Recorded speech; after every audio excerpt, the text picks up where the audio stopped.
everyone, it's Sarah or Lovely Day here with another video.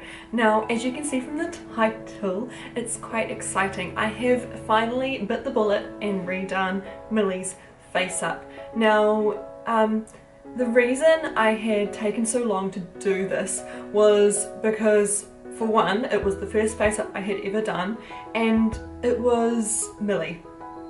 I don't know how else to say it. Because it's the only ever look she had had, I suppose I just had gotten used to it to the point where I couldn't picture her any other way, and for that reason I couldn't bring myself to wipe her. In saying that though, it did have its imperfections. For one, the eyebrows were way too high and they just looked a bit weird, especially since she got her new wig. And really, the new wig was the turning point. I all of a sudden saw her completely differently.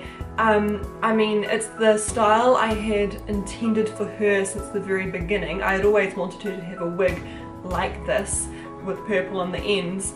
I initially had thought I would prefer a shorter one, but I quickly changed my mind, and yeah, so after getting that wig for her, I decided that no, her old face does not work anymore for what I want her to be. She clearly wants to be something a bit edgier, so I just kind of got up yesterday and wiped her face.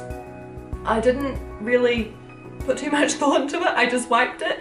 I did upload a picture to my Instagram with half of her face wiped, although at that point I had already very violently ripped out her eyelashes, so it looked a bit weird. It's the Power of a Face Up tag that I'm pretty sure Nikki or DX Girly started. Correct me if I'm wrong. It's a cool thing to do, so if you are ever wiping your face up, I do recommend doing that because it's amazing to see, you know, the stark contrast between the side with the face up and the side without. But yeah, so I did that. I just removed it with nail polish remover, but acetone free gentle nail polish remover. So yeah, it's what I've used in the past. It works for me, it's easy for me to get, and I literally just use a face cloth, an old face cloth, to put acetone on and wipe it off because I realised I didn't have any Q-tips. So yep, or any, you know, actual things you're meant to use, but a face cloth works for me. And for those little hard to reach places, I just use my paintbrush soaked in the nail polish remover. I did try and record my process, but my camera died partway through, and I did consider waiting for it to charge so I could record the rest, but then I just kind of couldn't be bothered. I was on a roll and I didn't want to have to wait. I wanted to get her done now that I had started and wiped her, so I just kept going. I mixed a bunch of different pastel colours when I was doing the blushing. I put a bunch of different pastel powders in a little ramekin. There was yellow and orange and red and purple.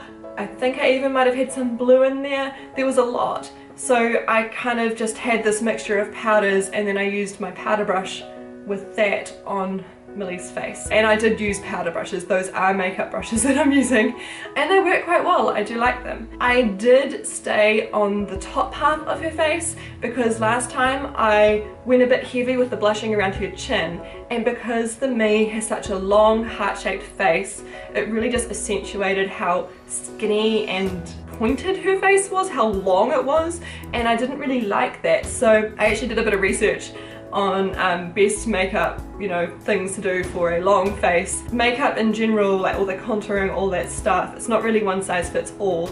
The point is to, you know, add emphasis or take away emphasis from different parts of your face to make your face look like an oval, or at least that's how I understand it, because an oval face is like the ideal face shape apparently, but I mean, it's more aesthetically pleasing, I suppose. So I took that knowledge, and when I worked on Millie, I just stayed well clear of her chin area and her bottom, like her cheeks, but I emphasized her cheekbones, I suppose, but I made them a bit higher.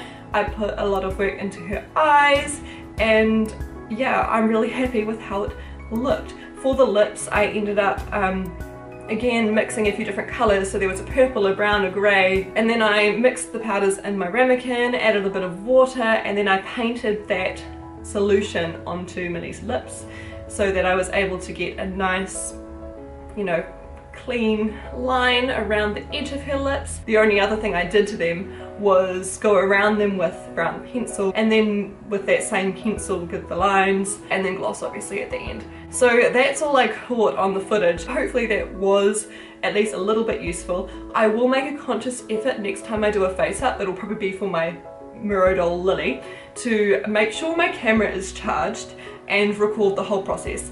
Anyway, enough rambling. I will show you finally Millie's new face. I also swapped out her eyes, which you will see pretty soon, but this is her. Now you'll notice straight away she's a lot edgier than she was before. This is actually the look I had in mind for her when I first got her. I loved her, you know, elongated features and thought she would look quite cool as, you know, an alternative sort of girl. So yeah, let me move her a bit closer so you can see her better. So as you can hopefully see, I put a lot of emphasis on her eye makeup. I gave her a very dark lip. It's quite plain, but it definitely balances out her eyes, which if you can kind of see, I have no idea if my camera's focusing, but they're like orange on the top and blue at the bottom with a wing. There is a bit of blue on the top of the wing, but I'm not quite sure if you can see that on camera. Her eyebrows are lower, although they're still a bit high. I don't know what it is about me doing face-ups on this me, but I mean, they're not as high as they were before, let's put it that way. I did draw in some higher creases for her eyes because I like the way it looks. If you know the me, you'll know that her eyelids are very small. So yeah, that natural crease she has for me, that's just all eyeliner, and I drew her eyelid creases above that. And I do think it looks quite nice. I'm biased, but yeah. Her eyelashes gave me so much grief. If you saw my Instagram post with the, you know, half and half power of a face up tag, in the comments I was talking to a couple of people, Nikki being one of them, about how much grief they were giving me, because these are not doll eyelashes, these are human eyelashes that I cut down, and they're really long and they're really nice and they were definitely worth it, but good gosh, they caused me so much like strife. It was hell. They kept on falling off. I got one eye fine, and I put glue on the doll's eyelid and I wait for it to dry. Well, not dry completely, but you know, to get tacky, and then I put the eyelash on and it's generally all good. And for one eye, the first eye I did, it was fine. The second eye, it was not. I don't think I waited long enough. It was just pure hell. And I got there in the end, but half of it ended up falling off, and you can kind of tell if you look really close, you can see the glue, because I put so much on in the end that it, I mean, which was a bad thing to do because it just made it want to stick even less. Let me show you why I went to all that trouble though. These eyelashes actually have a bit of pattern on them, which is really cool. You can see it in person on Millie. I'm not sure if it will show up on camera, but maybe if you know to look for it, you'll see. But this is a bit of the eyelash that I cut off that I didn't need to use. And I have no idea if you can actually see this on camera or not, but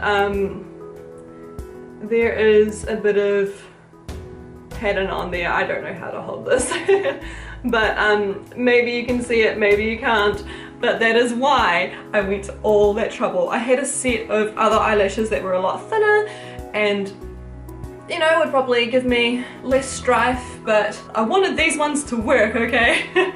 I was determined, and I was getting really irritable, and my poor partner Sam had to deal with me. But yeah, I got there in the end.